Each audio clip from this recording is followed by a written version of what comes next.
Did everyone hear that? Okay. All right, and so at some point I'll share my screen. So, okay, cool. So hello everyone to the very first Nāgārjuna reading group for the Madhyamaka study group.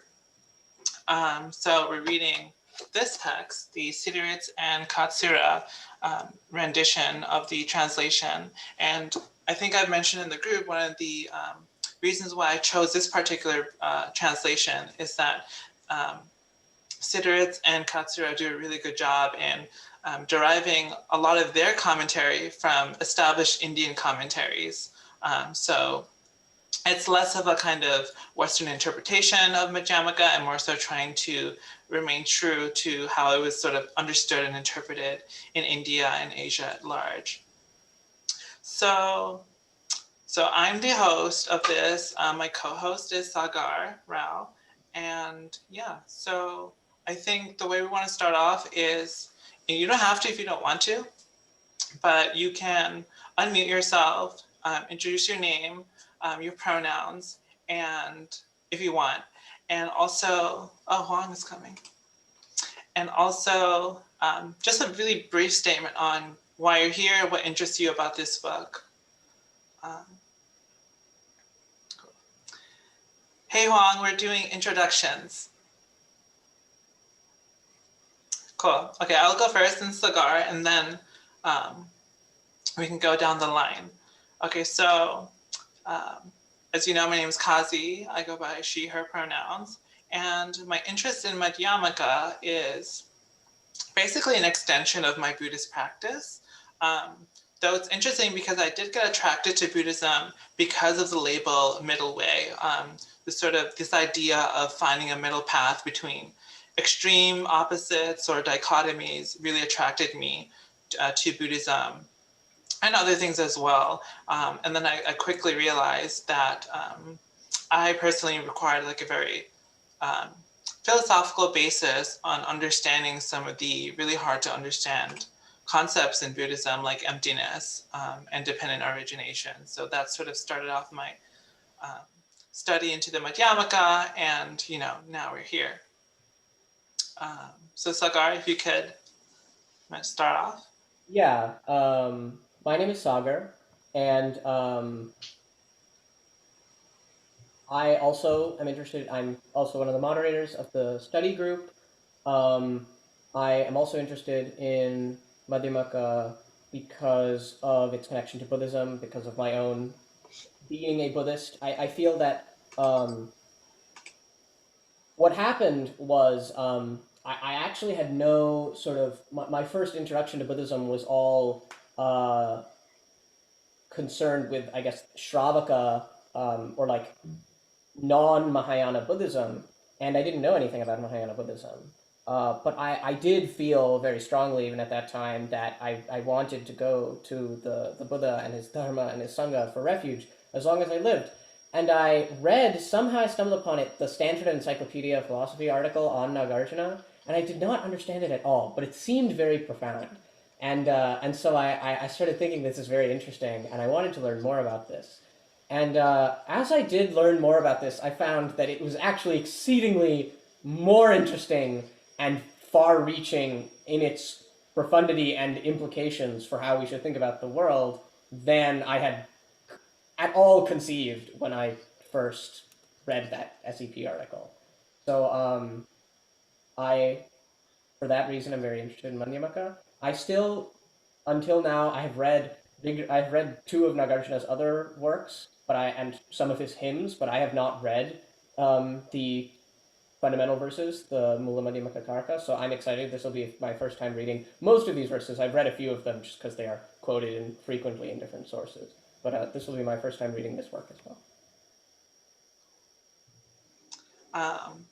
Okay, I'm not. Does anyone know? Is everyone's grid the same? No. Typically not. Yeah. Okay, I'll just call up you by name then. Stefan Wolf, do you want to give an introduction? You don't have to if you don't want to. No one has to.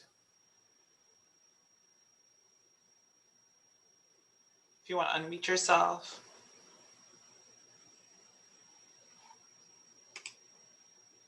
Okay, I'll just keep going. Brian?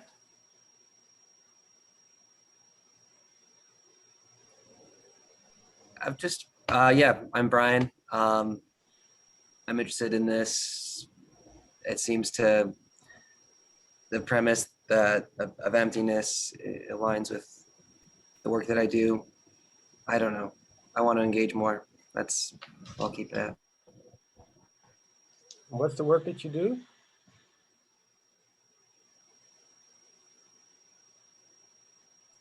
Um, Research, writing. Yeah. Quint, how about you? I'm Quint. My pronouns are he. Wait, if I say are, there have to be more, right? More than one. So he and him. Is that the correct way to say it?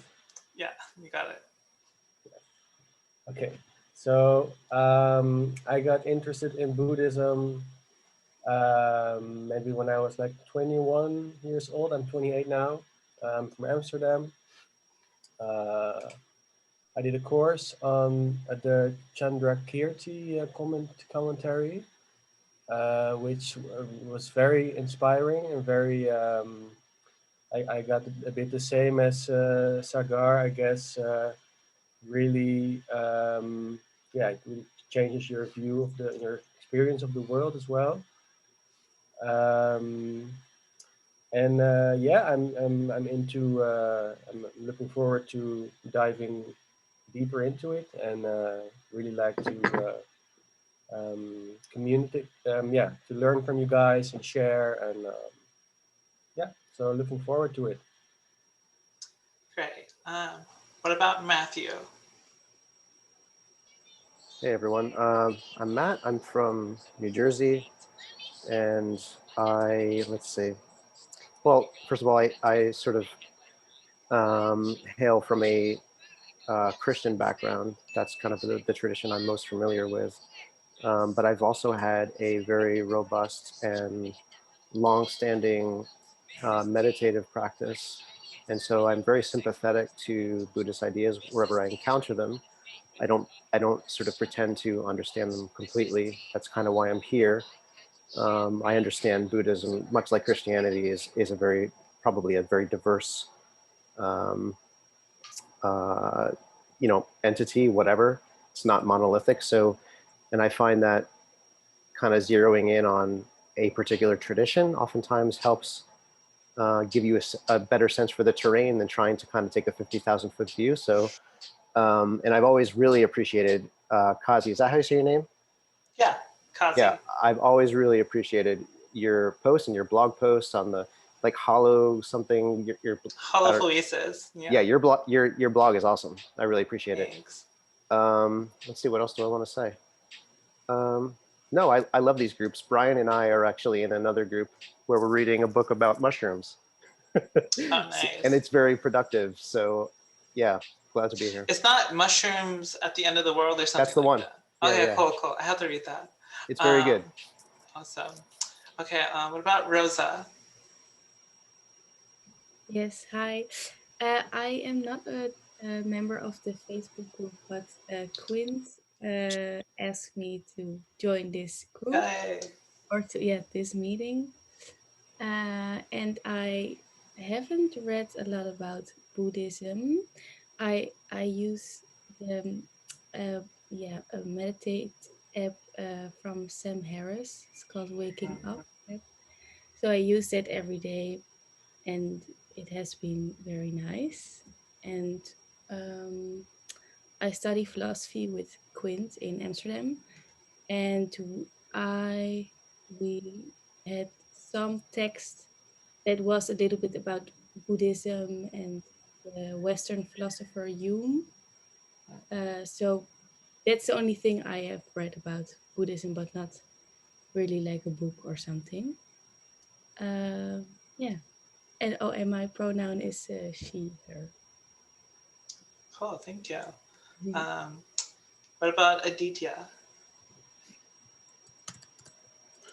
Hey everyone, I'm Adi, and my interest in Madhyamaka started when I was reading a lot of papers in Western philosophy that were interested in Madhyamaka and were trying to understand it through an analytic lens. And that interest led me to studying Nāgārjuna for my and doing a MA thesis, which I'm currently working on, where Nāgārjuna is critiquing the Nyayika epistemology in the Vigrahavivartini. And so I'm sort of interested in what Nāgārjuna has to say about knowledge mostly. Nice. And that's supposed to be like the follow-up text to the Mula Madhyamaka Karika, right? To sort of explain a little bit more about the specific ways in which he can refute potential rebuttals of his own text. I think it's understood as imagined responses to that opponents might have if they read the Mula Madhyamaka Karika. So Cool, nice. Vaidalya Prakarana is also that way, but Vaidalya Prakarana focuses much more on epistemology, which is why Dan Vigrahavivartani does, which is what I think you might be interested in. Cool. Yeah, I actually recently read that one, the one translated by Westerhoff. It's good. Cool. But yeah, I think they both talk about epistemology. It's like slightly different from the, I don't know what it is in Sanskrit, the 77 verses, or no, 70 stanzas. They're more like theses, sort of one after another. Okay, what about Olaf? Am I saying that right? Yeah, that's perfect. Cool. Hi everyone, I'm Olaf. I'm from Sweden. He, him are my pronouns. And yeah, I'm interested in Madhyamaka because I'm a Buddhist, and yeah, I have to agree that this is a great initiative. I've really been enjoying both of the co-hosts' kind of Facebook activity in the comment fields of various like meme pages. That's kind of how I found this group. I think I'm not sure, but yeah, super excited for this. I'm also going to study the Madhyamaka Avatara starting this fall semester, since I'm studying Buddhist studies, so I'm hoping to kind of contrast them to each other, these works. Nice. What about Alokandra? Would you like to introduce yourself? Yeah. Yes, please. Just a minute. Yeah. Hi. Hello, everybody. My name is Alokendra Mitra. I am from India. I don't have much exposure to Mahayana Buddhism, but I have practiced Vipassana meditation. I do it twice a year, 10 days meditation camps. And that is more or less my exposure to Buddhism. I don't have much idea about Nāgārjuna's texts or anything at all, actually. I'm quite ignorant in this matter. So I intend to learn from you and go on with the study together. Great, thank you. Hello? Yeah, we hear you right. Okay. What about Huang? Hope I'm saying that right. Do you want to introduce yourself? Huang Ji-san?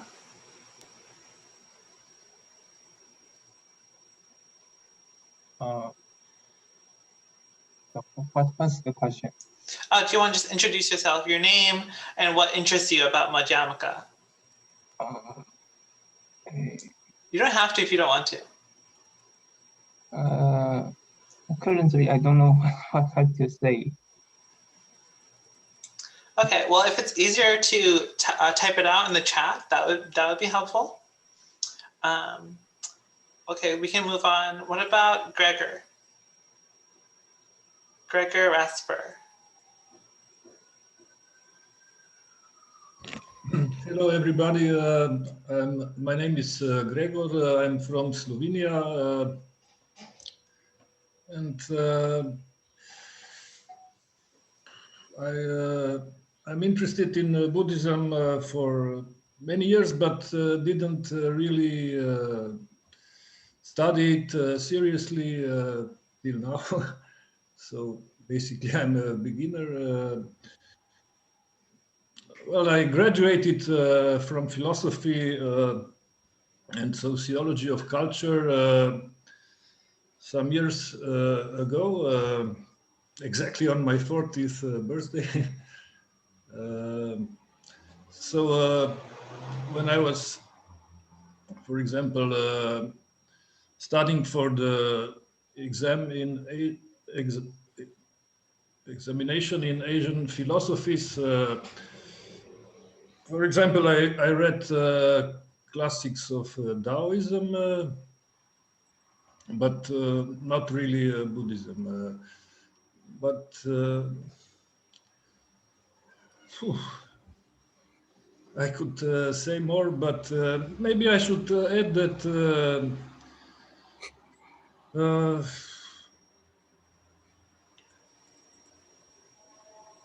in those years that I just mentioned, I was more, how should I put it, Deleuzian anarchist or something like that.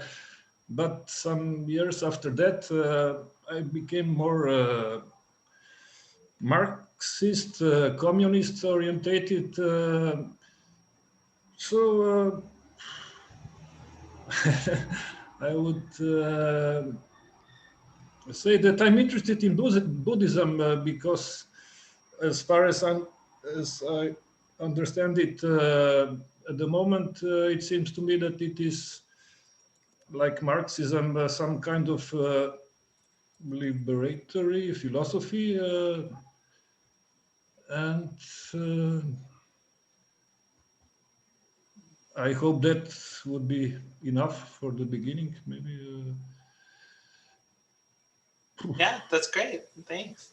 Actually, a lot of my personal research consists of trying to make and draw connections between Marxism and Buddhism, and mostly like different threads of Marxism and different threads of Buddhism, in the sense that both are sort of suspicious of reification in a very similar way, and are both very practically oriented liberation praxis, ways of acting and living. But yeah, and we can talk about that maybe in chat later on. Eric? Hi, I'm Eric from California, he, him. I'm interested in Madhyamaka because, well, I guess, you know, I started getting into Theravada Buddhism when I was living on a nature preserve and just kind of chilling out there. And I went to this Lao Buddhist temple and I just started asking questions and they gave me some literature.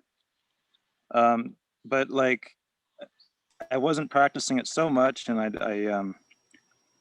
I started seeing, like, as I got into other you know, Western imported kind of religions here in America, or I'm sorry, like with yoga, for example, like I started seeing this like spiritual like materialism developing. I got kind of jaded, and I was just like, so. But my point is that Madhyamaka kind of reinvigorated my spark and curiosity in Buddhism, and it made me really start to explore and investigate more. At the same time, I was interested in postmodernism, and you know, like things from like Baudrillard and Deleuze and Guattari, like really kind of saw these parallels, and just then I came across the study group and what Kazi writes and all that. I'm like, wow, this is so cool. So I'm really excited to learn more, and I'm really happy to be in a space that, you know, I can have this core foundation understanding with a bunch of people. So thanks. Awesome. A lovely location you're in, too. Yeah. Cool. Nathan? Hey, Nathan, he, Hey. him. Hey, hello. I'm here because I'm in like sort of like the German/English philosophy hole, sort of, and I should learn what this entire other philosophical tradition was all about in this entirely much more populous region historically. So it's like about time. So yeah. Great. Going on to the other side of the shore, huh? At the other shore. Evan? That's it. I apologize if my internet's out, but I'm done.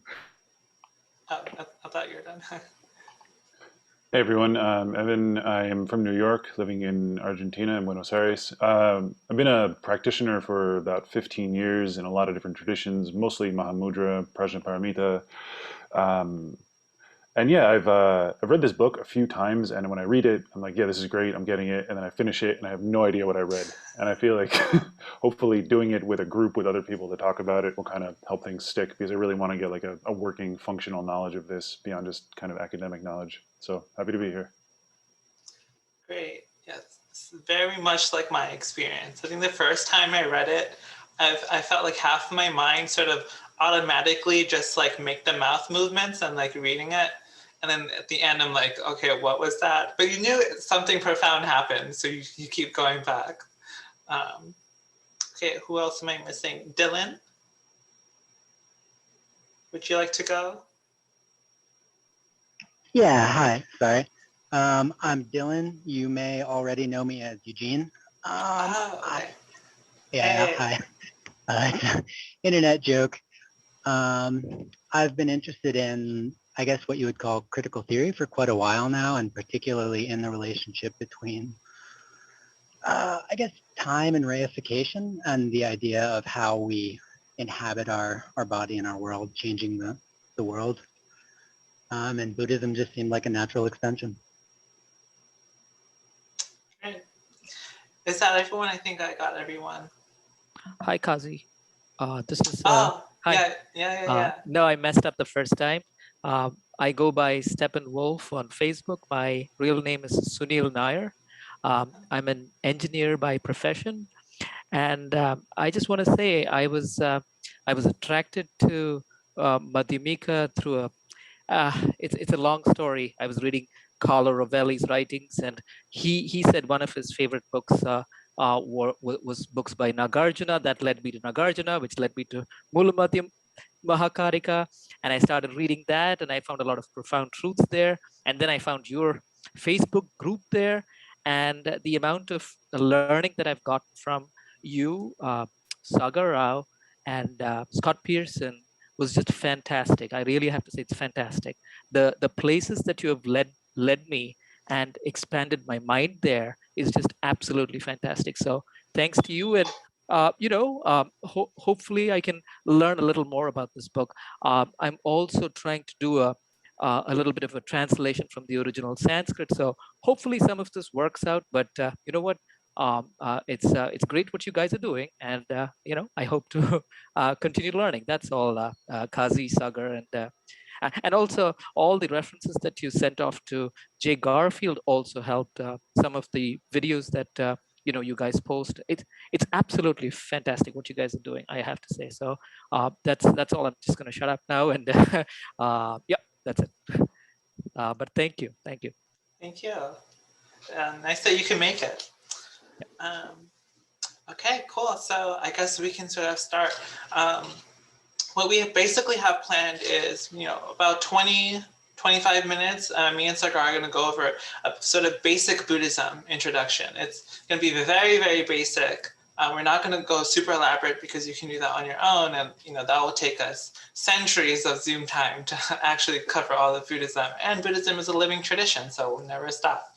But we'll present the basics, some doctrinal things, some historical things. Then we'll go into the story of Nāgārjuna.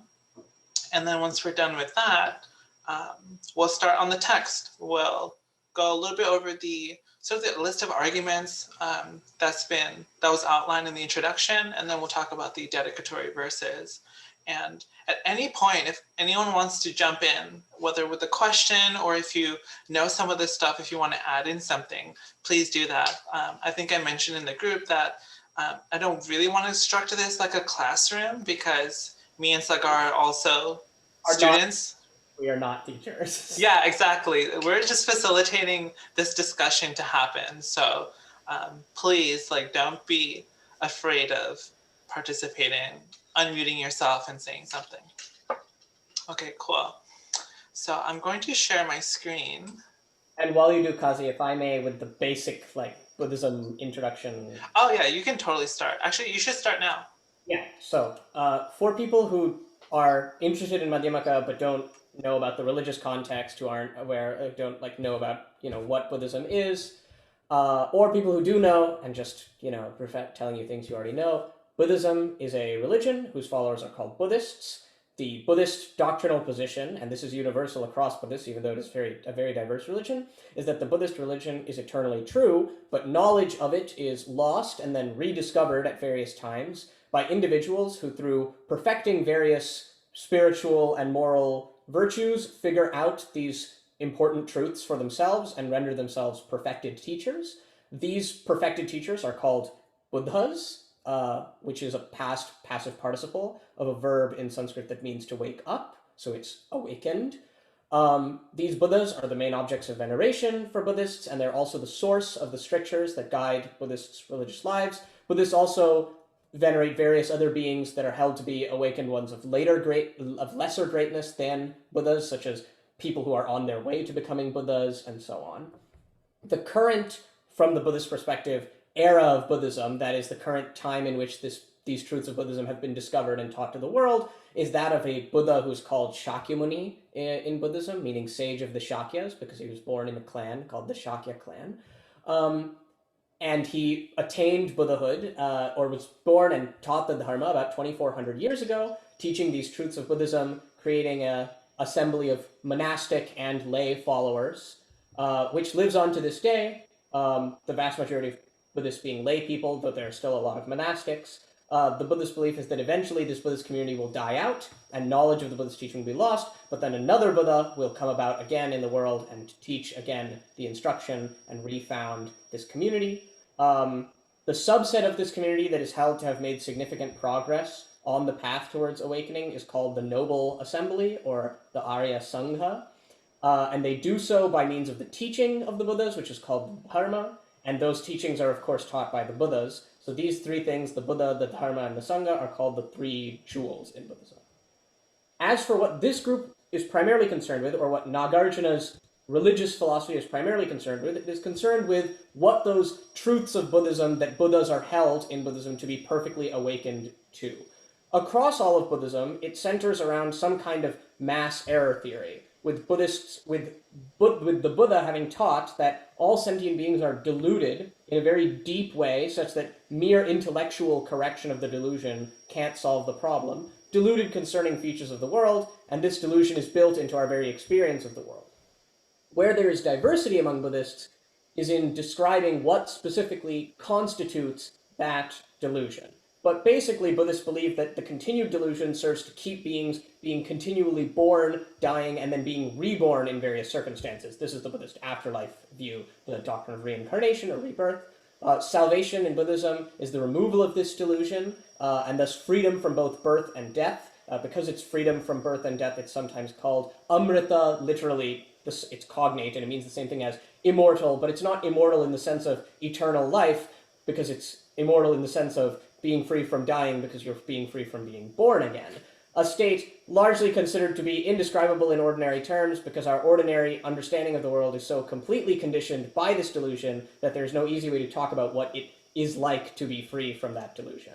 That state of freedom is called nirvana. In contrast, the world and all of its ordinary beings cyclically wandering through countless rebirths is called samsara.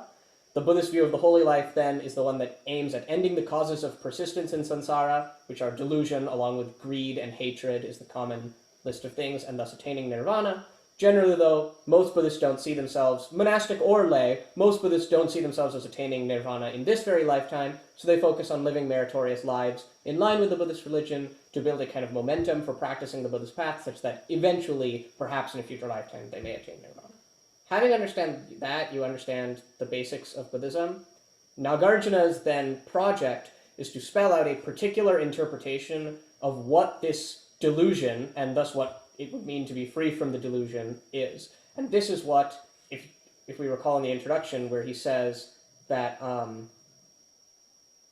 where Siddhartha and Katsura talk about how Nagarjuna's project is about spelling out the belief that no things have intrinsic natures.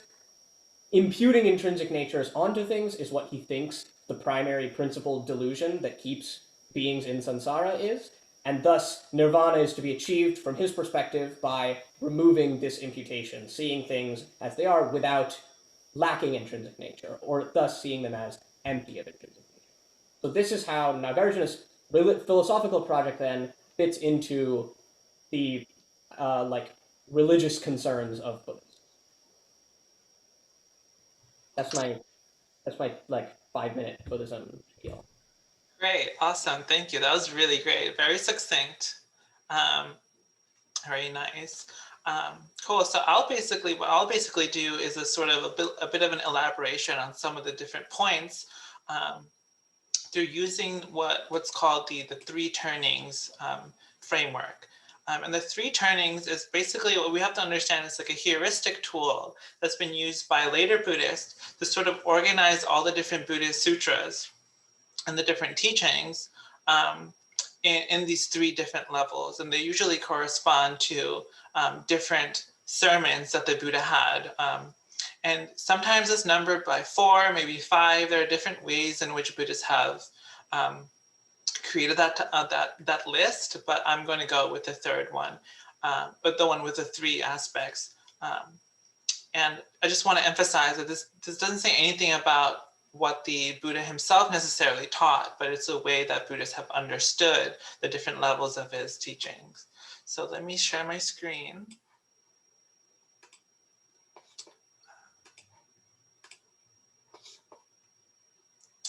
Okay, cool. Is this just one screen or 2 screens? Do you guys see? I see one. And is that the Google Doc? Yeah. Okay, good. Just want to make sure it's not having like all my screens. Okay. So the first turning is basically, we can consider this as starting with the first sermon that the Buddha gave, and after his awakening under the Bodhi tree, which is actually a fig tree, which is an interesting detail some people like to know. And if you look at the link, and I'm going to actually, Sagar, if you can put the links that I'm going to click on in the chat so people can like follow along. I did, but I put Bhikkhu Bodhi's translation. Okay, well, either one works. But so this is basically a short sutta that basically gives an account of the Buddha's first sermon. And it basically immediately starts off with the middle way. And the way that the Buddha starts off the middle way is by distinguishing it from sensual self-indulgence and austere self-denial, basically 2 different approaches human beings tend to take in order to find completion or wellness in some sense. And the fact that he starts off this way should emphasize to us that the middle way is less so a purely philosophical view and is more so this sort of interesting sort of integration of the pursuit of welfare and the pursuit of knowledge. So we can't really divide those 2 things from each other. So this is why the Buddha, rather than being best characterized as a philosopher or kind of religious preacher, is more often likened to a physician, because he gives conceptual and yogic tools that are purely based on the conduciveness to the wellness, the spiritual wellness of the person who's receiving the teachings. And he has a different grades of teachings that are catered to the specific kinds of conditions that a hearer might be dealing with. And this is also how the 3 turnings are sort of characterized. There are different levels of approaching the Dharma that are appropriate to different kinds of people, different kinds of practitioners. So the first one really goes into what's popularly known as the 4 Noble Truths. And with keeping with the sort of physician metaphor, we can call the 4 Noble Truths as, the first one is diagnosing the illness. So this is where we acknowledge the reality of suffering, all the different ways that we suffer, or have stress. There's different ways people translate the term dukkha. I actually like stress or distress a lot. because it's a more subtle kind of term that I think really encompasses the depth and variation of suffering, whereas suffering sometimes, at least in my experience in the colloquial English, sometimes sort of refers to more intense experiences. But I think it's much more of a deep and subtle sense that dukkha is referring to. So then the second noble truth is finding the root of the illness or the cause of suffering. The third is identifying the cure or understanding that there is an end to suffering. And then there's a prescription of the remedy, which is what is the path that we can take to that end of suffering. So to go a little bit into some of the details of each of the truths or realities.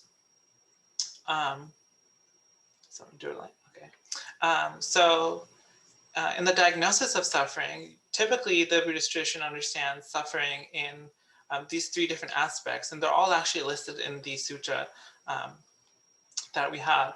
So there's sort of basic suffering, or what's called the suffering of suffering, which is a suffering that's derived from just sort of basic facts of the human condition.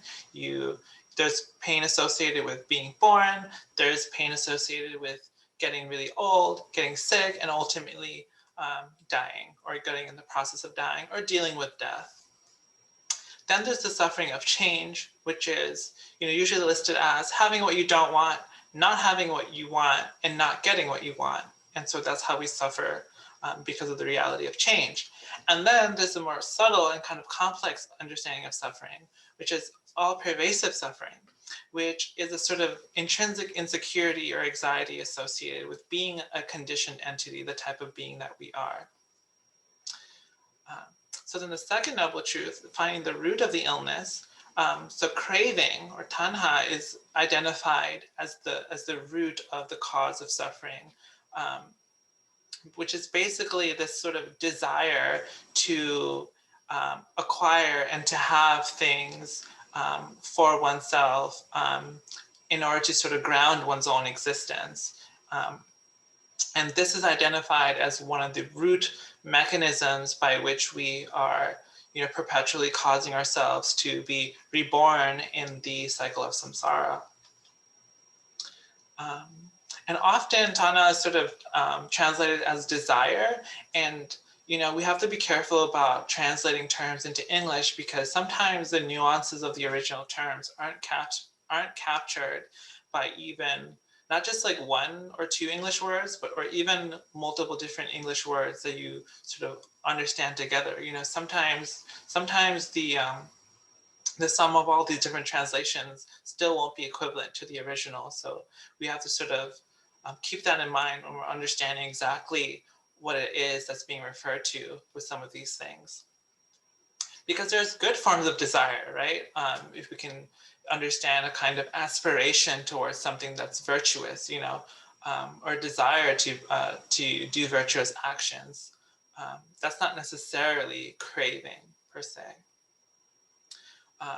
Then there's identifying the cure, or what basically causes the end of suffering, which is the cessation or relinquishment of all the factors which bind us to cyclic existence. And we'll sort of go over that a little later. And one point I wanted to make here is that by identifying the cure as a cessation, it characterizes nirvana not as a positive state that you sort of acquire anew, but it's more so the negation of the different factors that bind you to samsara. So it's translated literally as extinguishment. So that negative valence, I think, is important to recognize. And I think if you have a basic understanding of Buddhism in general, negativity is definitely an important aspect of how things are approached. So then there's prescribing the remedy, that's the final noble truth, which is basically the Noble Eightfold Path, the way in which we conduct our lives and cultivate our minds, body, speech, and mind, in order to eventually reach that level of cessation. And the path is generally subdivided into the three higher trainings of conduct, meditation, and wisdom. And that includes all the different aspects of the Noble Eightfold Path. So that's basically, that's not entirely the first turning, but the most basic elements of the first turning that can be useful for us. And here is a very neat graph that's been, I think has been drafted up by Bhikkhu Bodhi, but it's basically the 12 links of dependent origination, basically the ways in which the different factors of samsara are both conditioned by, that are both conditions for what's going to come up and also conditioned from what came before. And so basically what that's saying is that this is sort of like an endless loop that constantly renews itself, and that's what samsara is. But through the Buddhist path, you can actually break out of the chain, unbind it, and lead up to eventually the knowledge of what you need to achieve that cessation. So it's typically, this is called the forward order of dependent origination, and then there's the reverse order that leads you out. And can you scroll up so we can look at the where the it begins? So one through having, it seems, first one is ignorant, and you go through all of the links, and then you suffer, but then one develops faith, gladdening, joy, tranquility, bliss, and concentration as they successfully get better at meditation, causing them to develop knowledge and vision, which leads to disenchantment, dispassion, and eventually freedom. This is here talking about vipassana, that is insight gained from meditation, ending with knowledge of the destruction of the asavas, which are sometimes translated as outflows and refers to the mental activity which leads to continued rebirth in samsara. Nice. And yeah, it's a good point to point out how we go from suffering to faith as part of our way out of this cycle. And this is important to emphasize, I think, especially as what Buddhism is increasingly received in the West as sort of this secular religion, or this sort of this sort of rational way of life that doesn't have any need for faith. But here you see faith is actually the first step out of the cycle of samsara. And that's because this as anyone who's a practicing Buddhist can attest to, samsara is a bitch, and it continuously comes and makes its rounds, and it's very, very difficult to get out of. And because of that, it can be very overwhelming in how difficult it actually is to get out of this incredibly deep-seated conditioning. And faith is the way out, or at least the start of the way out. Eventually it does lead to meditation and intellectual inquiry, of course, but faith is sort of the original support that allows us to feel that, okay, in spite of how difficult it is, there is a way out, and I can try to get my way out. Can I ask a question? Yes. So I once saw a version of this wheel. It was in a book. I forgot the writer. Maybe you know him. It's an American with a kind of German-sounding name, and he had like a psychologized version of this wheel. Do you know who I'm talking about? Or oh, never mind then. And he said like so he was talking about how but the conditioning, he was making it very concrete, like he said, so you will be like angry in traffic, and then because you are angry, it's also a cause of, it's kind of get ingrained in your like it becomes a habit to be also angry the next time, and he had like this a psychological explanation of this wheel, I guess. So would that be something Nāgārjuna would agree with, or would it be like a very far stretch, like kind of a to try to translate it into like common, like today's psychological terms? So I know that in Buddhism, there are three equally thought to be equally profound ways of understanding how the actual circle works. One of which is to understand them as occurring over the course of one lifetime, ending in, like, that is, but starting the wheel from where it says birth, not starting from, right, because your life starts with you being born. But of course, right, starting with, here, Bhikkhu Bodhi translated as becoming. That's a bit strange, because bhava is a countable noun, but we wouldn't in English say becomings. I don't know, maybe we would, but whatever. Yeah, bhava, birth, becoming. So that's your birth, and you go around, and in one life, and then you get reborn, so then there's birth again. Another way is understanding it as happening over 3 lives, which I think splitting it into 4, happening in each life. And the third way is to understand all of these as occurring in every single moment of samsaric existence. One goes through the entire thing. One is, in every single moment, is characterized by ignorance, which leads to the formation of karma, which leads to consciousness, which leads to the dependence of consciousness and embodiment, name and form, which leads to sensation, contact, feeling, craving, attachment, and birth. Becoming, birth. Oh, I see. Bhava and jati. Oh, I didn't. Okay, yeah. Becoming and birth. And then suffering. So I feel that this last way of understanding it kind of is reminiscent, perhaps, of the psychological way of understanding it, but perhaps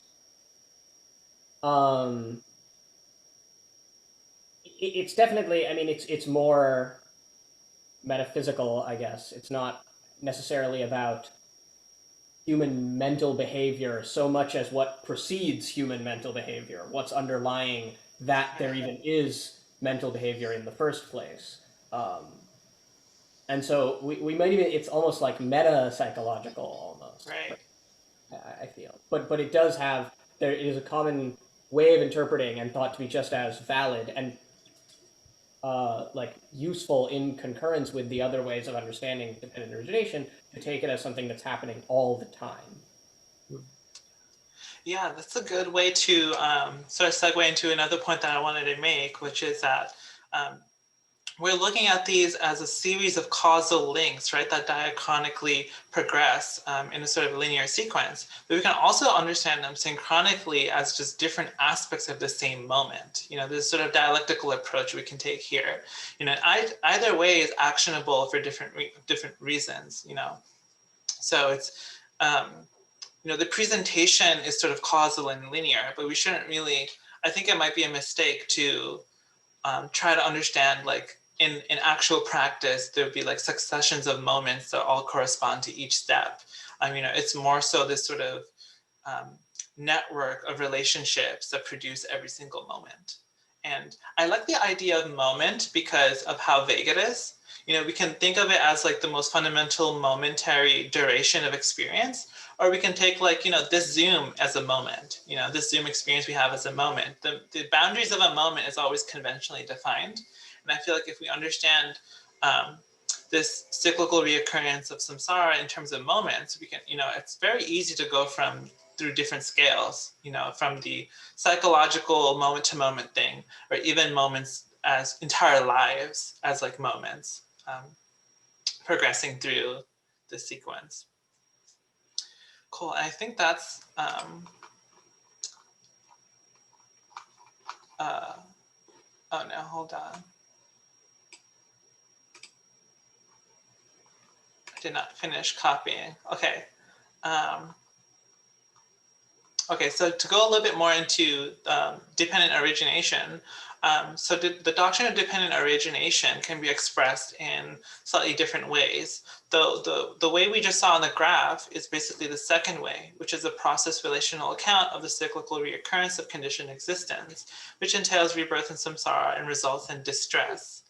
And it's an account of how and what we are bound to and what we have to be unbounded from. So when you read the sutta, the Buddha is constantly saying he's unbinded. Unbinded from what? Unbinded from rebirth and samsara. Another way that I really like that you can express dependent origination is this really basic formula. So when this is, that is. From the arising of this comes the arising of that. When this isn't, that isn't. From the cessation of this comes the cessation of that. So this basically refers to how, pairs or multiples of mutually conditioned and mutually supporting entities all behave in this sort of like relational way. And that's basically accountable for all forms of conditioned existence. And this is my little write out of the links. And then another way is as a basic set of principles based on the notion that nothing exists independently of its relationships with other things and that all things are constituted by their relationships with each other. This is a much more of a Madhyamaka approach to how dependent origination is understood, which, and I should emphasize, this does not mean that Madhyamikas can't make use of the 12 nidanas, the sort of cyclical chain. It's all usable, but just different expressions. And so the Madhyamikas tend to outline dependence in 3 different ways. There's mereological dependence, which basically refers to how things are dependent upon the parts which constitute them, and the parts within which they're constituted. Then there's causal dependence, which is dependence upon antecedent and concordant conditions that give rise to something. And conceptual dependence, which is dependence by mental imputation, dependence upon concepts to have character. Yeah, do you want to? Oh, sorry. You can. Maybe we'll talk about this later, but I always feel like the mereological dependence is kind of a weird kind of dependence. Like the causal dependence and conceptual dependence, I can really like see why it is like dependence, but mereological dependence, you could also just say that is like the table is mereological dependent on the wooden parts, but it's also like is the wooden part, right? So I always find it a bit, maybe we'll talk about it later, but I maybe this just is just like an ancient Buddhist way of understanding dependence or something, or what? What you're touching on here, I think, makes it like pulls out a clear connection, I think, between mereological dependence and conceptual dependence, because I think it's clear when we understand that if it is actually true that what is here on this desk is not some desk, but rather some parts arranged desk-wise, and that's what's actually here, then desk arises in conceptual dependence on my aggregating tendency, and the desks arranged part-wise literally are their parts.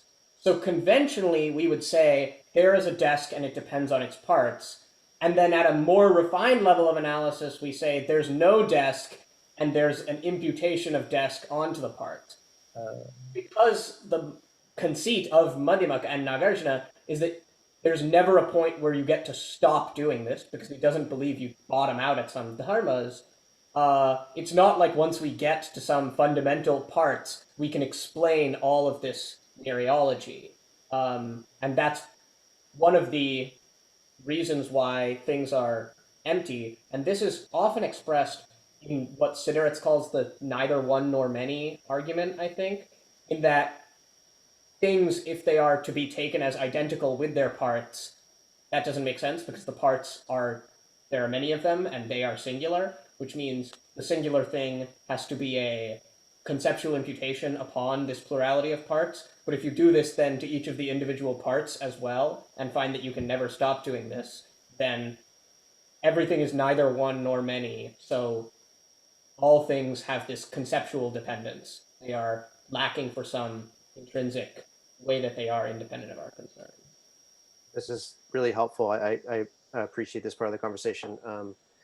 As you were just speaking, it brought to mind I actually forget who coined the term, but have you heard of plurisingularity? That sounds really cool, though. Plurisingularity, it's sort of a way of cutting across, coming from a more Western tradition of kind of getting at the same idea. I think I hear that. But I was wondering, and I don't want to derail you from what you have planned, but as you go, if you can sort of maybe weave in some thoughts you may have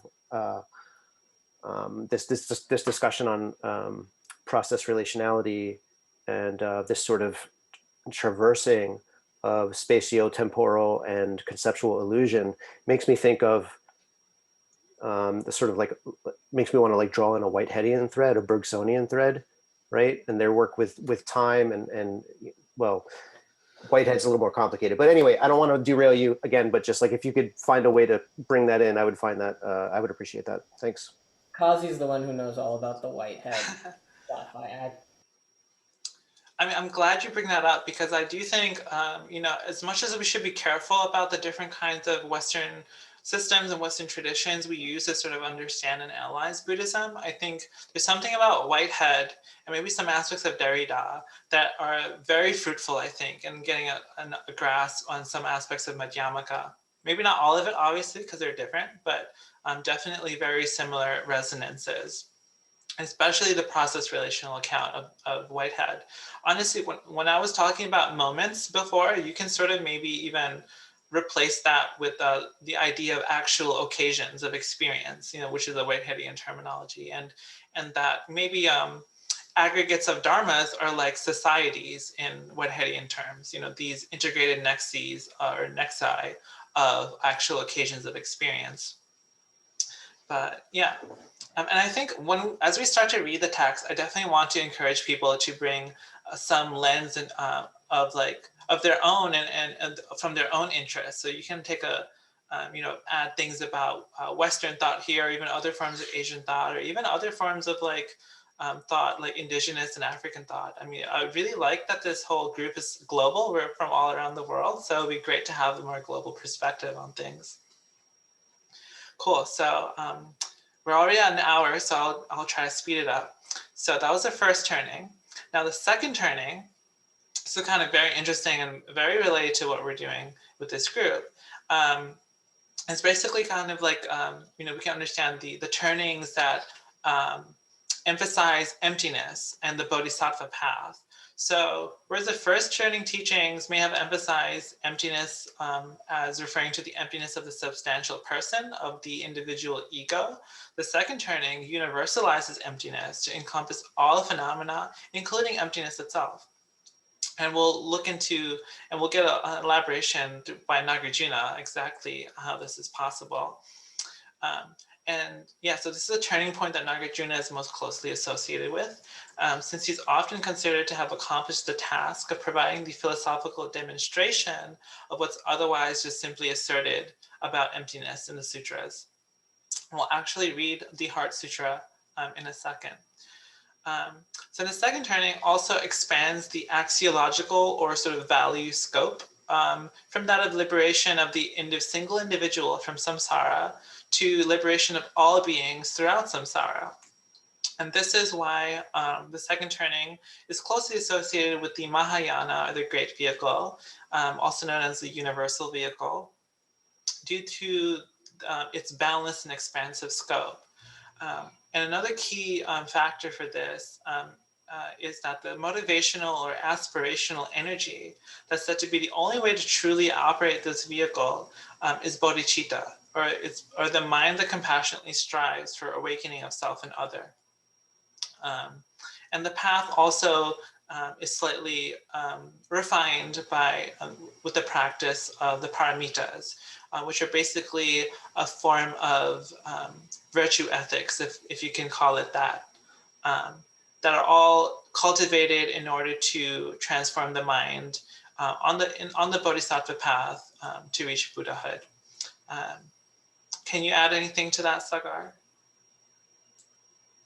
Yeah, just like in case for basic info, I guess if people don't have the basic knowledge, Mahayana is a doctrinal and textual movement in Buddhism that from its own perspective is in line with the intent of the Buddha and is, you know, connected with Shakyamuni Buddha, but generally from a historical critical perspective is taken to have emerged a few 2 or 3 centuries after the Buddha passed into his final nirvana, and it is characterized by these texts that are narratives involving the Buddha as a character, giving various teachings, that express a group of doctrines which, and this is what I wanted to get at just to add to what Kazi said, which, though they are now very heavily associated with the Mahayana movement, themselves largely can be found among non-Mahayana Buddhists who interpreted the non-Mahayana texts in particular ways. For example, even the doctrine of emptiness encompassing all phenomena, including itself, which, as Kazi said, is the emphasis of the Prajnaparamita literature, which is a genre within the Mahayana genre of texts. Non-Mahayana Buddhists from before the Mahayana movement existed from historical period, some of them, such as some in the Mahasangika sect, which is one of the first sects of Buddhism, basically right when sectarianism initially happened, there was a schism into the Stavira Nikaya and the Mahasangika Nikaya, where the Mahasangika was the majority. And it's known that very shortly after this schism, not with enough time to have the Mahayana text starting to be composed, Mahasangika Buddhists, just on the basis of these early Buddhist texts that they had, came to a doctrine very similar to universalizing emptiness to encompass all phenomena. So I guess the only thing I would add is, though from a historical critical perspective, Mahayana Buddhism is a movement that emerges a few centuries after the Buddhapastina Parinirvana, its doctrinal concerns that the Mahayana texts are trying to express are found in non-Mahayana Buddhism as well. And Mahayana is kind of bringing these different doctrines together in its movement. And part of this is this expanding the axiological scope from that of the liberation of the individual to that of liberation of all beings.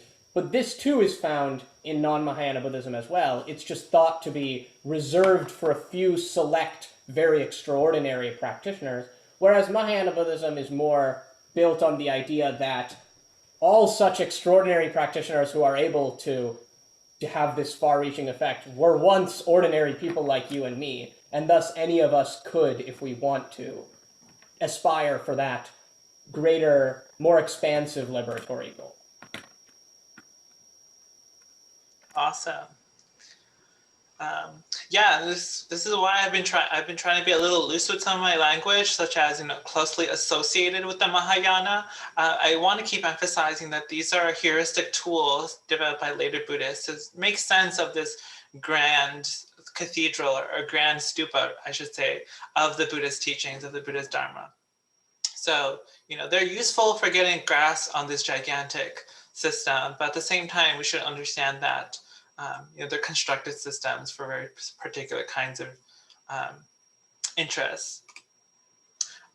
So here's an example of the Prajnaparamita Sutra, the Heart Sutra, which is like the smaller version. And Sakura, you said there were 3 versions, right? This included. There is a 100,000 verse one. There is a 20,000 verse one. There is an 8,000 verse one. There is one it's sometimes referred to by its number of verses, but I can't remember the number. It's somewhere in the hundreds, but it's more often called the Diamond Prajnaparamita Sutra. And then there's this one, the Heart Prajnaparamita Sutra. Okay, so there's a lot of them. Yeah. Yeah. And then this one itself. Oh, yeah, Olo. Yeah, there's also one that's 1 syllable, and it's just ah. Ah, yes. So in the Prajnaparamita, in 20,000 lines, there is this rearranging of the alphabet. The like phonemic inventory of North Indian languages, usually the way that is conceived of with the grammarians is you say all the vowels first, and then you say the consonants going from place of articulation furthest back in the mouth to furthest forward in the mouth, so that you can remember in like this scheme in your head how to say all of the sounds. But this 20,000 line Prajnaparamita Sutra reorders the alphabet to make a mnemonic where each letter of the alphabet or each sound in the language corresponds to some sentence that begins with a word that starts with that sound. And the first letter is and so this is sometimes thought to be like an elliptical thing of all the like Prajnaparamita like sutras, because this first sentence is that is and is a door to the Dharma because of, that's how they're like doors to the teaching, because of this original quality of anutpanna, which starts with non-arising, which is one of the, not arising, it's one of the 8 negations in the dedicatory verse. So the non-arising of all phenomena, anutpanna, is represented by the syllable which is the first in this Prajnaparamita alphabet. So is, in a sense, a kind of syllabic mnemonic for the core instruction of the whole Prajnaparamita literature. Sorry, big tangent. I just wanted, because Olaf mentioned the thing about being the single syllable Prajnaparamita. Yeah. No, I think that's a super interesting point too, and it's, it's the key. It's one of the key aspects of Dzogchen practice too. So I don't know if Olaf, if you're a Dzogchenpa. And what's also interesting, actually, is that in a lecture on musical phonology, I forget who it was, some guy from Harvard, but he made an interesting point at some point of the lecture about how the sound ah is actually the most universal cross-cultural sound or phoneme, because it's literally just everyone opening their mouths and then projecting. So I think that's really, and it's basically the root of all other sounds, because every other sound is a modification of that original condition. So it's very apt to resonate with emptiness in that sense, as a sort of primordial condition that makes all the other expressions possible as sort of like modifications of it. But even that's sort of an analogy.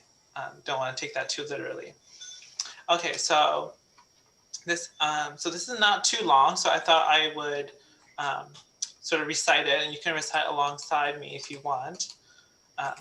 So the Sutra of the Heart of Transcendent Knowledge. Thus I have heard. Once the Blessed One was dwelling in Rajagrad, Vulture Peak Mountain, together with a great gathering of the Sangha of monks and a great gathering of the Sangha Bodhisattvas. At that time, the Blessed One entered the Samadhi that expresses the Dharma called profound illumination.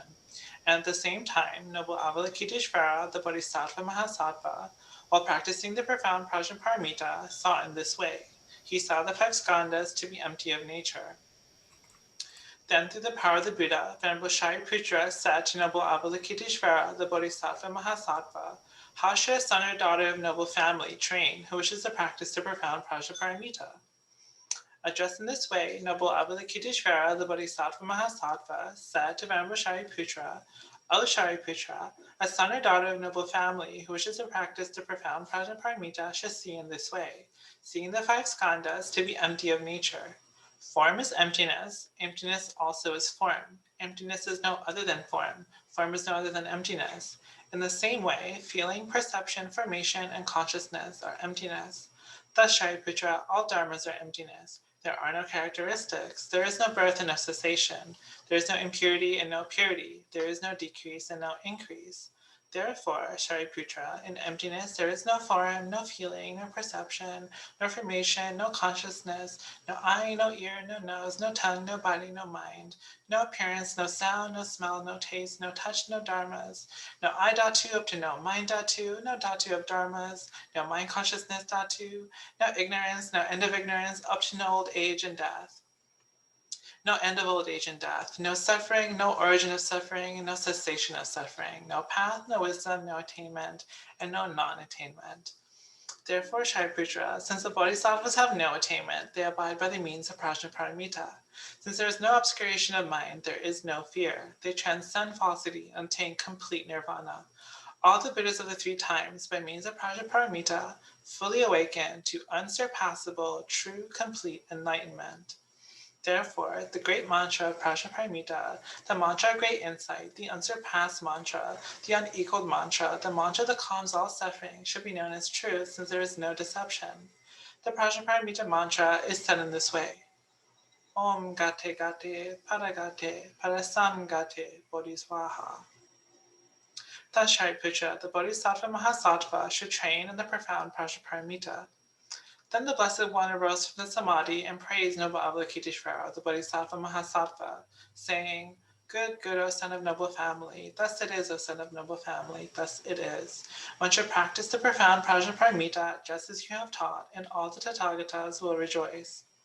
When the Blessed One had said this, Rinpoche Putra and Noble Avalokiteshvara, the Bodhisattva Mahasattva, that whole world, that whole assembly and the world, with its gods, humans, asuras, and Gandharvas, rejoiced and praised the words of the Blessed One.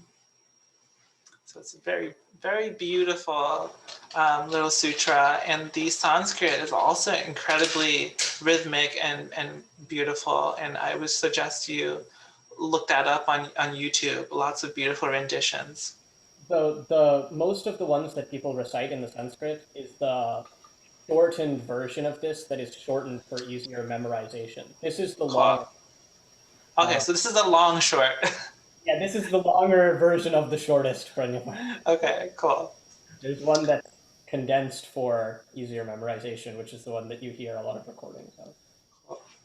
Yeah, so one of the ways you can understand Nāgārjuna is you just read the sutra and you're just like, amazing, but what the hell is it saying?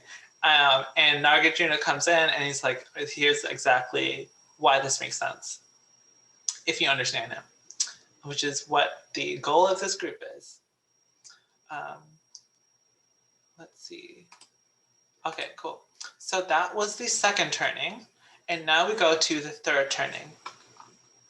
So the third turning is mostly associated with the Tathagata doctrine, or the idea of Buddha nature, which refers to our primordial condition, pure and completely free of all adventitious defilements that may obscure the mind from recognition of its own nature.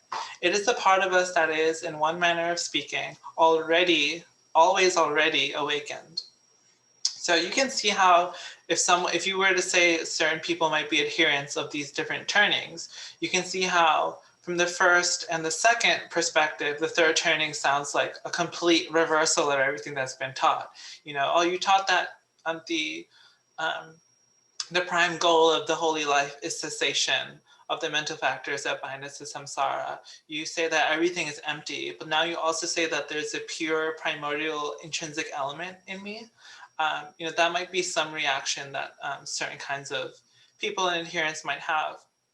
But I personally want to emphasize that the third turning does not introduce something completely new and separate that's distinct, that may or may not be provisional or definitive. Again, this is my little bit introduction, but I think, or presentation, but I think as you go through each turning, we should understand the turnings as inclusively transcending the previous ones. And what I mean by that is that it assumes what came before without destroying it and sort of refines it. Maybe not necessarily add something to it, but refines it. So you'll have the first and the third. And if you want to take a properly dialectical approach, we can even say that the first implies the other two as well. They're all sort of this integral harmony with each other. And all they really mark is the different ways we can emphasize the aspects of the teachings. But there are also other ways of understanding it. Some people say that the first and the third are provisional, and the second was definitive, is sort of the ultimate truth of the Buddha. Others might emphasize the third one. But you know, all of these different emphases are basically just ways of approaching what the teachings in terms of how it might be useful and actionable for you. Actually, before I even went with that, I should have just finished up with the third turning. But I basically included some interesting selections from the Ratnagotra Vibhaga Sutra, or it's a Sastra, right? But yeah, it's a Shastra. Okay, cool. And it's basically one of the texts that basically is much of the substance of the third turning, taken from a Buddha nature angle. So I'll read some of that. The luminous nature of mind is completely unchanging, just like space. It is not afflicted by adventitious stains, such as desire, born from false imagination. The mass of water-like karma and afflictions does not generate it, nor do the raging fires of death, sickness, and aging consume it. Skipping ahead a little, Buddhahood, spoken of as being luminous by nature, but having been obscured by the massive web of the thick clouds of adventitious afflictive and cognitive obscurations, just as the sun and the sky, is endowed with all the stainless Buddha qualities and is permanent, everlasting, and eternal. These kind of lines raise goosebumps in certain kinds of Buddhists because of how sometimes theistic almost that it can sound like. It is attained based on the wisdom that is non-conceptual about all phenomena and discriminates them. Buddhahood is characterized by its inseparable pure attributes, the two characteristics of wisdom and relinquishment, which are similar to the sun and sky. Just as a pond with stainless waters having become abundant with trees and lotus flowers, just as the full moons having been released from the mouth of Rahu, and just as the sun with its rays having been liberated from the defilements of clouds and so on, this very Buddhahood appears as liberation because it is endowed with stainless qualities. And a lot of what's considered Buddhist Tantra, both Indo-Tibetan varieties, and maybe even some aspects of Japanese Vajrayana, are heavily associated with this third turning because they sort of take on this fact of intrinsic Buddha nature directly into the path itself. And this manifests in a lot of different interesting ways, such as deity yoga, sort of merging and imagining yourself as already awakened. So the practice becomes less about purifying the mind or controlling one's behavior, and more so almost method acting out Buddhahood within the present moment. But like I said, there's so much more detail and nuance with all of these different turnings. But I think that should cover basically what we have. Unless, Sagar, do you have anything else to add? I don't, except I put a note in the chat, which is regarding this luminosity of the mind, a text which precedes the Tathagatagarbha literature in terms of its composition, but nevertheless betrays this same kind of, I think, core idea, where the Buddha says luminous monks is the mind and it's freed from incoming defilements. And this is, I guess, the seed of the Tathagatagarbha literature's main point, or the third turning present in what is generally would be considered to be a first turning sutra. Right. So I wanted to say, like, connecting these, that they form this whole in this dialectical way, we can find each, in the literatures of each, if we want to conceive of each of the turnings as textual genres, like the scriptures of the first turning, scriptures of the second, scriptures of the third, you find the core ideas of each in all of them. Yeah, exactly. In many ways, for my own personal practice, I don't know if it's useful for anyone, but I like to think of all three turnings as somehow provisional, in the sense that none of them actually stop at the ultimate truth. They all sort of facilitate each other in what we can call the fourth not turning, because it was not a discourse, but it's the direct mind transmission of the awakened mind by the Buddha and Buddhas. So that becomes a provisional aspect, and all the other doctrinal aspects are just means for you to continue into realization of that awakened mind to total realization. But yeah, I'm gonna stop sharing now. Cool. So does anyone have any questions before we go into the text finally? No question. Yeah.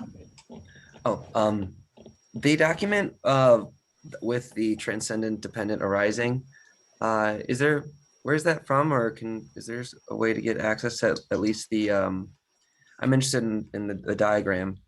Yeah, actually that's from a text written by Bhikkhu Bodhi, who is this really, really good Theravadan Western monk. And I'll actually pull up the text now. He's a great his translations feel to me like the standard for how people should be translated. He explains all of his translation decisions very well. So if you want to know why he translated something in a particular way, you can see exactly why. He comments on things in a really nice way. He's just an amazing translator, seriously. Really good. And that cycle that's kind of on that's diagrammed out, would there be like a name for that beyond, like it's not really like a samsaric cycle, right? It's something maybe that includes that, but I don't know, is there like a way of referring to that particular? Yeah, those are called the 12 links, or okay. 12. The word link here is nidana, is the word. Yeah. Which literally means like event, but sometimes also like cause. Okay. So it's like a linked cause. Yeah. So that's And the 12 links. Or some okay.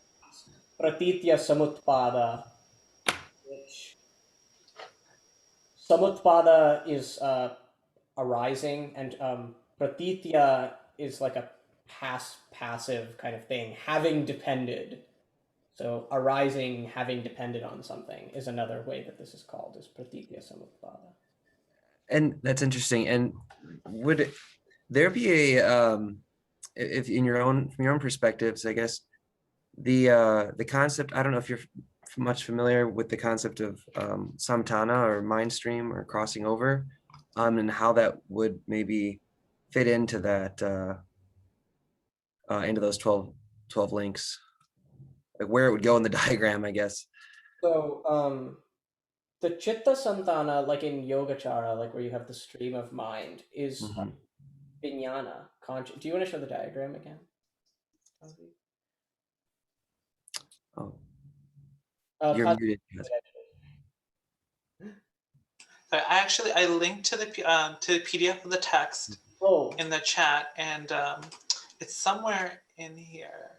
What page is it on? Oh wait, maybe I gave the wrong one. I'll just share my screen again.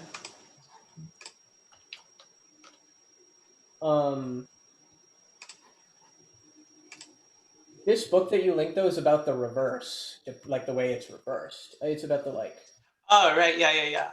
Well, I think another version of this text had this image. I don't know why that one doesn't, but yeah, I mean, I think it's an interesting way to understand some of the forward order as well, but also to understand the reverse order. So the mind stream is vijnana. It's a succession of moments of vijnana, at least as it's generally conceived of in the kind of Buddhism that talk about a mind stream. But at least in Yogacara, then, you might ask, okay, but then how can that work then? Because clearly each moment of consciousness arises in dependence on the preceding moment of consciousness. But this doctrine of dependent arising seems to indicate that consciousness arises in dependence on ignorance and sankhara, which is like formation of different volitions. And the answer to that, as far as I have learned, mostly from what I've kind of inferred from this, what I've read of this amazing Yogacara scholar, John Donne, who I really like his writings, is that here avidya and sankhara are thought to be things upon which consciousness depends, even though in terms of causal dependence, each moment of consciousness depends on the preceding one, because ignorance, in this case, because it's Yogacara, dualistic experience, and the volitional energy of that is just part and parcel of living in a dualistic world and separating self and other, apprehended and apprehender, is like a basic structure without which what we would call consciousness isn't really consciousness, because there's not something being cognized. And so, in some sense, from the Yogacara perspective, when you have this non-dual experience that gets rid of that gets rid of ignorance, you're almost in some sense unconscious. You're not actually unconscious because you're having this non-dual experience, but there's nothing you're cognizing. It's just this luminous non-dual cognition, I guess. So in that way, the mind stream depends upon ignorance because it wouldn't have this dualistic character without ignorance. Yeah, absolutely. That's in line with kind of what I was thinking. That's interesting. Yeah, often the 12 links are also presented as like the Buddhist explanation of why there's rebirth without a specific individuated soul or mind that transmigrates. It's just all of these different aspects and factors of experience that sort of give rise to one another. So you don't need this like distinctive, substantial mind to be traversing through all the different moments. You just have all these factors. Right, which kind of gets at like in these first verses with the absence, or I don't know if it was in the verses or if it was in the introduction, but with the absence of like the fundamental particles beneath. You don't have to have like the fundamental. You don't have to have any form of kind of fundamentalism to base the rest of the reality off of, and you could think of that with events too. You don't have to have like yeah, an abiding self that acts as the foundation for occurrences or occasions or anything like that. Yeah, one of the points I forgot to make, but I actually just remembered when we were talking about modes of dependence from according to the Madhyamaka, there's an interesting way in which, just to hone in on what Sagar said about this, is even the three aspects are also dependent upon each other, right? So mereological dependence, if you keep going, try to keep going down with all as small as you can with enough subdivisions, let's say you do come up on some kind of foundation, whether dharmas or quirks, right? We can still then understand those things as constituent aspects of the cognitive activity that we're participating in that moment. So it's dependent, it sort of weaves itself back on from bottom to the top, right? So it is also a part of your conceptual apparatus and your mode of investigation itself, which itself has no foundational existence because it itself can be subdivided. So there's a way in which you can seamlessly, endlessly subdivide going through macro scale to micro scale. And at no point is there a foundational ground to base everything else off of. And that's also and because everything is also momentary, it's processual and successive. So that's how all the different modes of dependence, mereological, causal, and conceptual, we can divide those different things into those different ways of things being independent, but everything's also sort of dependent by all three means at the same time, all the time. Yeah, and I think that's interesting. And I think that even if, you did get down to like, some kind of unchanging particles at bottom, it still would depend also on whether or not they could be considered like constituent of reality, I guess, would depend on if like the doctrine of supervenience actually holds, which I think is pretty debatable too, like whether or not like all changes in the kind of, you could think like in the streams of the 12 links maybe, or in other causal orders can be reduced, to changes, or whether or not they supervene on changes in those fundamental particles, which I don't think that they do. But anyone else have any thoughts or questions before we go to the text? Yeah, I have a question. So the teachings are like they're the ultimate truth, or like they want us to see the ultimate truth, and then they also are liberating us. And I always thought that it's kind of a big coincidence that the ultimate truth is also the thing that liberates us, because you could also think that like when we lie to ourselves, it would be like ending suffering, so it's the truth and that ends our suffering. Don't you think that's a bit coincidental? Or is that, you see what I mean? Do you mean that like it's sort of nice and convenient that the pursuit of truth also coincides with our wellness? Is that what you're sort of saying? Yeah, and maybe I was wondering if it's the ultimate truth because it liberates us, or or does it have like, is it connected in another way than just like coincidence? Like, yeah. I mean, maybe Sagar, if you can add to that. Well, this kind of ends up being almost like, I mean, it is obviously a religious question, but it's almost feels at this point like a religious psychology question rather than a religious philosophy question. And I've mentioned in the Madhyamaka study group before that I feel that one of the things that as a Buddhist I feel is most natural to take as a Buddhist who I actually am a philosophy undergrad, and so I think that I like take a lot of things philosophically. But one of the things as a Buddhist that I actually feel like I don't tend to treat philosophically, that I would say I just have faith, is that the Buddha was correct about this psychological claim that being deluded is the cause of your suffering. And but there are some people who have proposed, like Jan Westerhoff, for example, who translates a lot of Madhyamaka texts, that this kind of psychological claim it is a psychological claim, but it actually could be tested somehow. That like we could test, for example, if mental behaviors which are more indicative of particular kinds of delusions that Buddhists talk about, like egotism or whatever, lead to certain kinds of suffering. The thing is, I don't really think that this would work, because in the Buddhist sense, the biggest kind of suffering is being constantly reborn again and again and again. And this isn't subject, I guess, to something that can be studied in a psychologist's lab. So I guess it is kind of a happy coincidence. It's perhaps one of those happy coincidences that I would say that I, as a Buddhist, just feel out of faith in the Buddha as a speaker of truth is true. In the same way that, like, I don't know, a person who has faith in Jesus Christ may. It's a very nice coincidence, of course, that Jesus Christ would be all forgiving and would have, and that this is our very last trial, if Christianity is true, simply by accepting Jesus Christ to gain salvation. That would be very nice if that is true. It would be a very nice coincidence, and some people have faith in that. And I guess the Buddhist equivalent is having faith that the Buddha's diagnosis of the problem was correct. So maybe this is I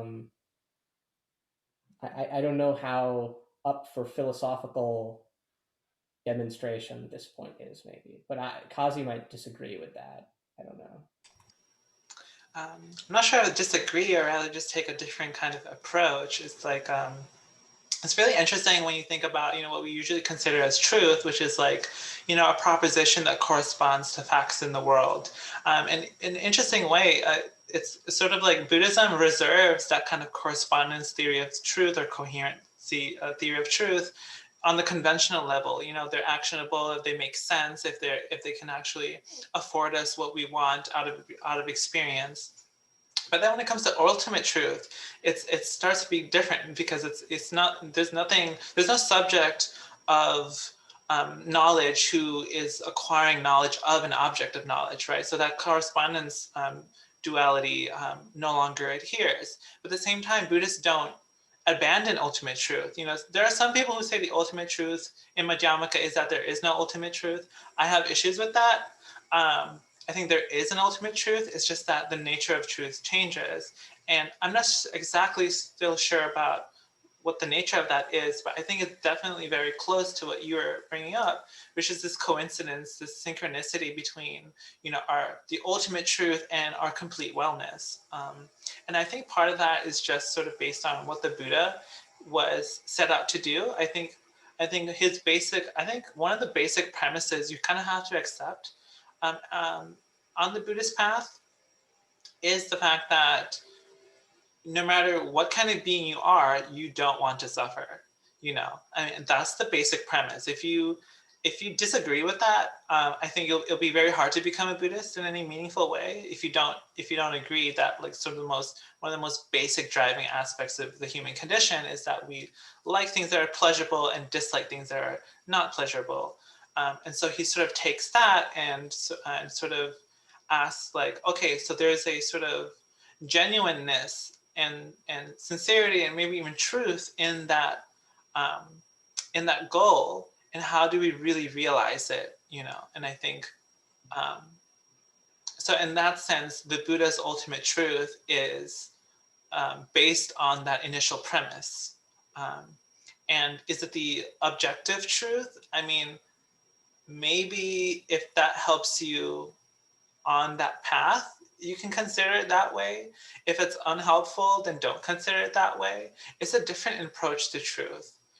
Truth as like conducive to your aims, rather than truth as like objectively real. I don't know. Okay, so we're almost at our second hour, so let's just go right to the dedicatory verses, since the intro, not a whole lot to talk about there. But did anyone want to say anything about the dedicatory? Actually, Sagar, if you can, if you don't mind, if you can say something about sort of the tradition of starting off with dedications in text, in commentaries and sastras and as such. Oh yeah, so it's often a lot of like religious or philosophical texts in Indian literature begin with a dedication rather than, I guess, like, I mean, this is common in non-Indian literature too, I think, to begin with a dedication. But there's often a thought, and that many commentators especially point this out, at least that I've seen in commentaries on philosophical or religious texts, that the dedication has a dual purpose. Part of it is about dedicating the text, like saying this is dedicated to someone. But part of it is also explaining, weaving into the dedication an explanation of the point of the text, why it is worth reading, like what it is, why it was composed, and why it is worth reading or studying, according to the author. So I guess Nāgārjuna with this dedicatory verse doesn't do that very explicitly, but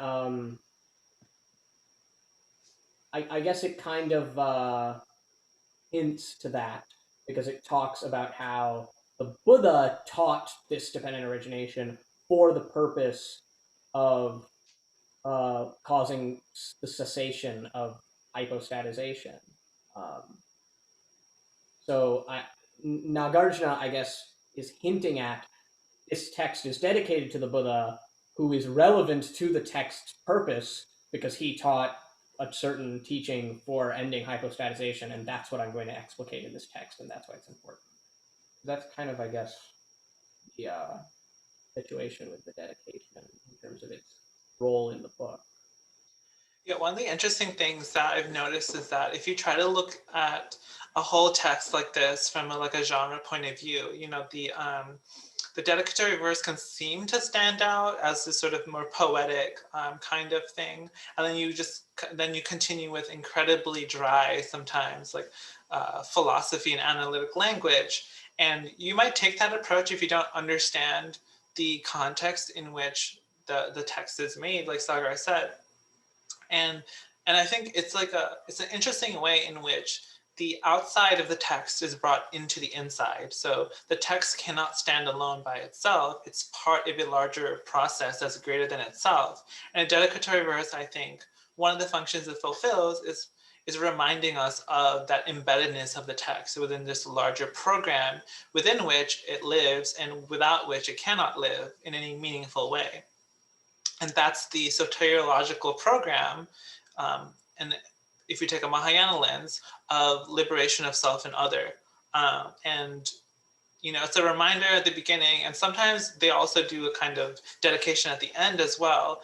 So at the beginning, at the end, when you're entering the text and when you exit the text, that you know that throughout your time within the text, you never forget the reason for why you're doing this in the first place, you know. This dedication really reminds me of another, it's a Yogacara text that was by a follower of Madhyamaka who kind of liked to synthesize the two, named Shantarakshita, early medieval. One of his Yogacara works, the dedication is also about dependent origination.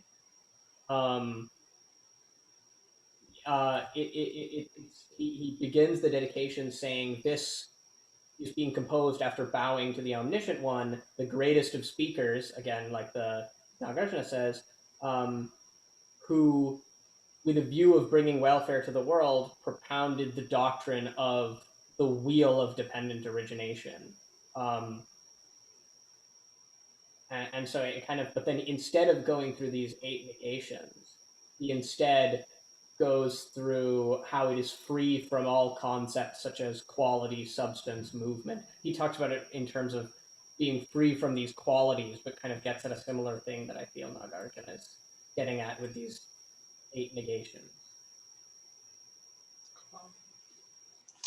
Okay, so anyone else have any comments, questions? Oh, actually, one good discussion that I think a lot of you, especially those involved with critical theory and other Western philosophy, might want to talk about is hypostatization or reification, which is a very similar term.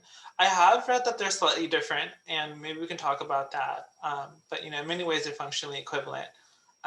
I think the hypostatization is more so like the mental process of reification. I'm not sure. Can anyone say anything about that at all, or just throw any thoughts you have about reification and the problem that it poses?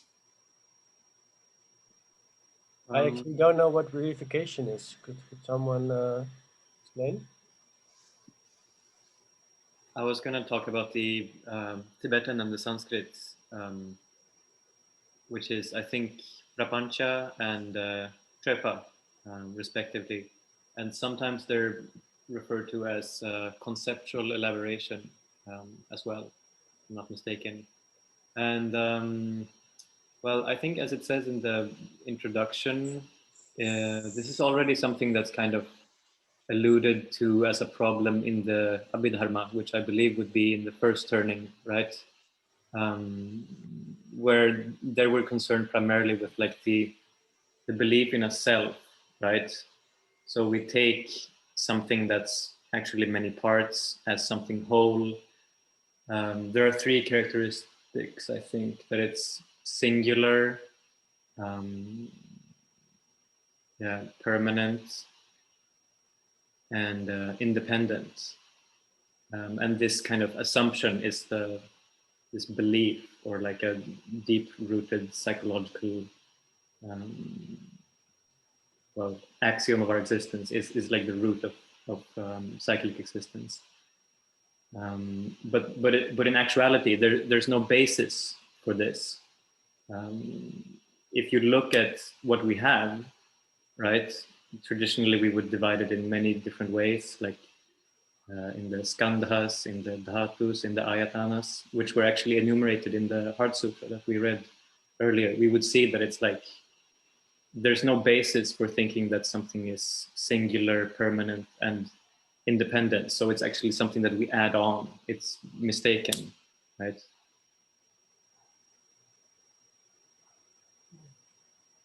Yeah, it's good. I like to think of they say the differences in experience between, let's say, an ordinary sentient being and a highly excelled but still sentient being like a bodhisattva, which is that where we both have mental processes that produce phenomena in our field of experience, I would be reifying because I think I take things to be objectively real, independent of my mind and conceptual apparatus, and feel like I can manipulate it and hold it and own it and such and such. Whereas a bodhisattva, or a highly excelled being, will be able to see the same kind of phenomenon, know that there are appearances that maybe afford certain kinds of qualities for skillful purposes, but they don't have the same relationship of solidity and inherency and existence the way that I might impose on it. And I think also related a little bit to what Olaf was saying with the sort of Abhidharma system, is that you do have a problem, and this is a nice way that Buddhism is kind of self-aware. You do have a problem within Buddhism itself of accidentally making your conceptual tools into ultimate realities, right? So it's like, okay, we can account for these dharmas or atomic durations of experience, or these like minuscule particles of qualities of shapes and forms and colors and such, because that's what we can use to break down the self. That's useful, but then you might accidentally think that those dharmas, those irreducible particles, are fundamentally real in the way you thought that the ego was real.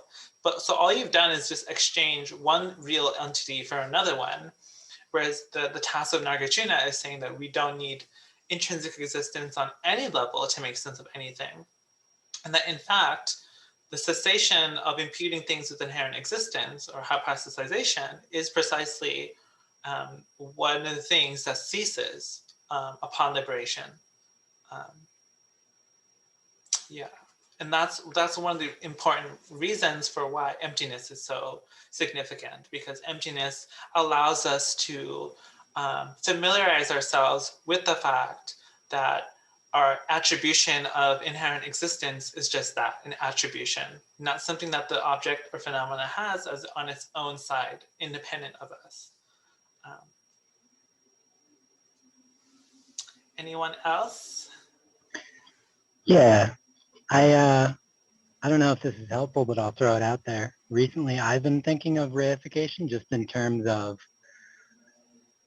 refusal to accept difficulty, and to sort of bring it around full circle, almost a reaction to faith, or a lack of faith.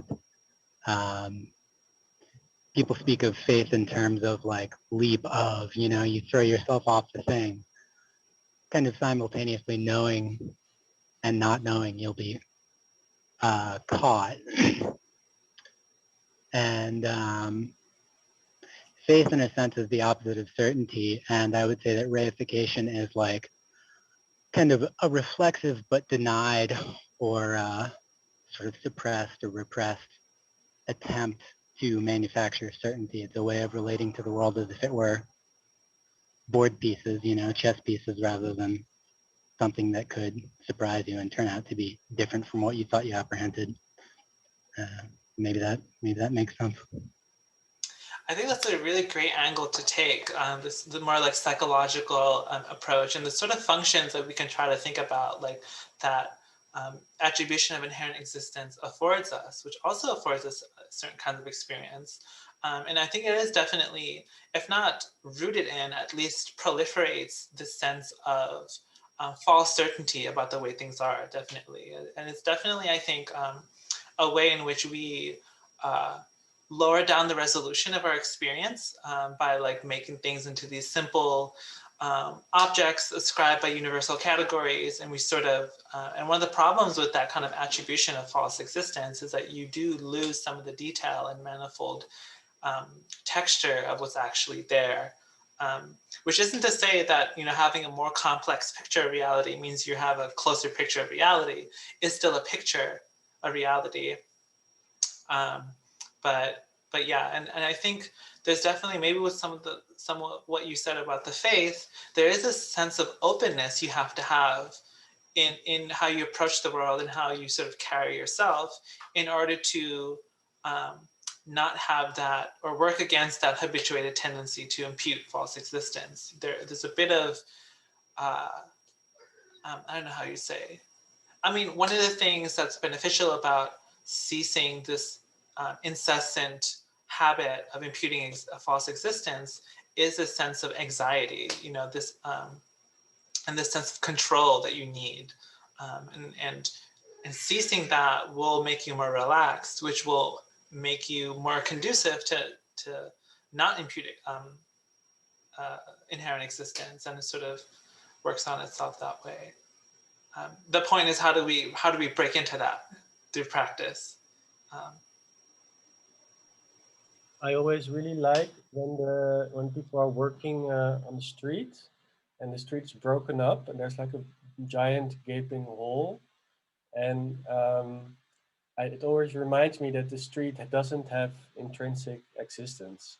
Because usually you think it's like just you walk on it every day, you think it's just one thing, and then suddenly you see, oh, there's like there's stuff underneath, and there's just stones, separate stones, and it's always something that makes me reflect on the nature of the street, at least. Yeah, this tendency to just take things as given, just the way they are, you know. And you can also see how, and this is a good example, because you can see how embedded this habit is and ingrained it is. Because things that upon reflection you'd immediately know is conventional, like city, like the way a city is arranged. You almost approach it like it's a natural phenomenon, you know. And I think that's a good way of looking at this tendency to impute inherent existence, is that things that are so obviously false and constructed, you take as inherently real. And this is why it's important and often emphasized. Sorry if you can hear my cat, and this is why it's often emphasized that intellectual understanding of emptiness might help you getting to a point of getting that non-conceptual familiarity. But knowing how, I think when a scientist, when a particle physicist understands how everything's reducible to, or potentially reducible to, subatomic particles and strings and quarks and such, still treats the table like a table, right? As if at this meso level scale was it itself independent of those subatomic parts. So just having an idea about how something is not going to change your experience of it. And that experiencing is actually part of this reification process. One of the things we understand through Buddhism is that what we generally consider our direct experience of something is actually very conceptually mediated. So often what we consider our perception is actually our conceptions mixed with this initial datum of raw experience. So that's why you have to be tricky sometimes when we're understanding something as non-conceptual, because it's easy to mistake the raw perceptual experience that is conceptually mediated to be non-conceptual because of how close it is in our minds sometimes. So if I could share an anecdote. Also, by the way, I just wanted to mention, or actually, no, sorry. What I want to mention is if I could just share an anecdote that I thought of when you mentioned like the particle physicist still treats a table like a table. So Chandrakirti is one of the 4 famous Indian commentators on Nāgārjuna that this translation draws on. And Chandrakirti also is thought among Mahayana Buddhists to have been a very attained bodhisattva, someone who's going to attain Buddhahood in the near future, to have been a very powerful and attained and spiritually attained bodhisattva because of his direct acquaintance with the emptiness of things rather than just mere intellectual understanding. And because he was very powerful, he had, great spiritual powers, which he is said in the sort of stories about him to have been, that he employed very specifically in peculiar ways almost to teach Madhyamaka, to teach Nāgārjuna's philosophy. And there are 2 such miracles that he is very, very famous for. The first one is that he studied and wrote at a monastic college that is in modern day Bihar called Nalanda. It's ruined now. It got destroyed and then rebuilt and then abandoned at some point near the end of the Middle Ages. It got abandoned. But he was there and he was reading something and walking in the hallway and he was looking down at the text and he ran face first into a pillar. And someone saw him and I guess kind of thought that this Madhyamaka business was kind of BS or whatever. Looked at him and laughed at him and was like, ha, Chandrakirti reading a Madhyamaka text about emptiness. If everything's empty, how'd you end up smacking yourself into that pillar? And Chandrakirti, so the story goes, stood up and said, what pillar? And he put his hand through the pillar and it went just straight through the pillar. And then he pulled it out and he just kept walking along. And the other story is that once Chandrakirti was on meditation retreat with some other people, and they met a painter who was in the forest, like painting, just like painting different like landscape scenes, I guess. And one of the people, I guess, was also ribbing Chandrakirti. I guess people did this and he used them as opportunities to do this teaching. So it was ribbing. It's like, hey, if everything is empty, then, there's no intrinsically existent cows or intrinsically existent paintings. We could all really go for some milk. Why don't you go milk the cow in that painting that the guy's painted and get us some milk? And Chandrakirti said, okay, and he did. He went to the cow. So the story goes is he went to the cow in the painting and he milked the cow in the painting and gave them the milk. Which is almost like a nonsense story, it seems. Like it's not even when you hear this story, you're not even sure what to make of that or what even that's supposed to mean. But I guess the point of this kind of story of Chandrakirti's miracles is the way that it teaches the emptiness of things. And I guess when Kazi mentioned like a particle physicist still treats a table like a table, it reminded me of Chandrakirti, who did not treat pillars like they were pillars or paintings like they were paintings, clearly. Yeah, that's a really good point, that the sort of reversal of experience and being able to afford more out of what's there than otherwise. Emptiness gives us access to a unimaginable depth of capacity and power to do whatever we need that's useful or conducive to our aims. I was gonna say something else, but I forgot. But I think we're a little over 2 hours, so I think it's a good time to stop. Thanks everyone who has stayed so far. I think we may have lost some people after the first hour, which is great, which is fine, because that's what I mentioned in the group, that we'll try to keep things in the first hour and then we'll just keep discussion on the second hour. Today is a little different because we just started and we had to give that long basic introduction to Buddhism, but I think it's necessary for a lot of non-Buddhists to get some of that, and also just to refresh beginnings all the time. I always love doing that.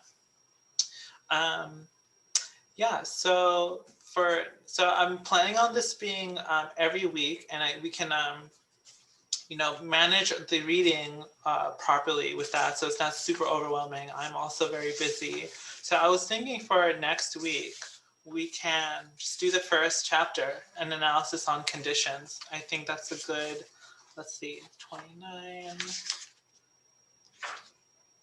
It's like 12 pages. That's not bad, right? And then we'll see if we can do 2 chapters at a time. But I think in order to sort of make room for everyone, I think going a little bit by little is probably good. Though I'm sure things might change as we go to the end of the text, but we'll see how things go. At the very least, I will be here for every time. All right. Thanks, everyone. Yeah, Gregor, you have a comment? Excuse me. Could I please ask you if you would be able to put in the chat the link to that Heart Sutra that you read, maybe? Oh, yes.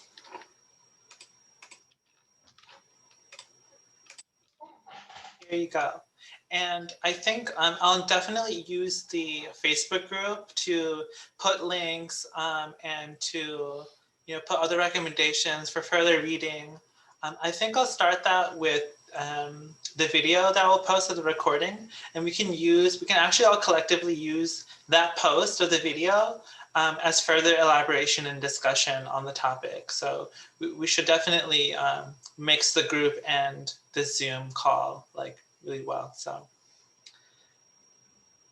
cool. Oh, and last thing. So Huang actually gave us a really great suggestion, which is that before every reading, to collect some comments or questions people may have so that we may be able to cover certain things, but also at the end of a meeting, we might also do some reflection posts. So I think that would be super helpful. Stay tuned of whether or not that's going to be a Google Doc or more of a Facebook group thing. I'll figure out in a day or two. But yeah, I think that's it. Again, thanks everyone, and I'll see you in the group and see you again on Zoom next week. Thank you so much. This was lovely. Bye, everyone. Very much. Thank you so much.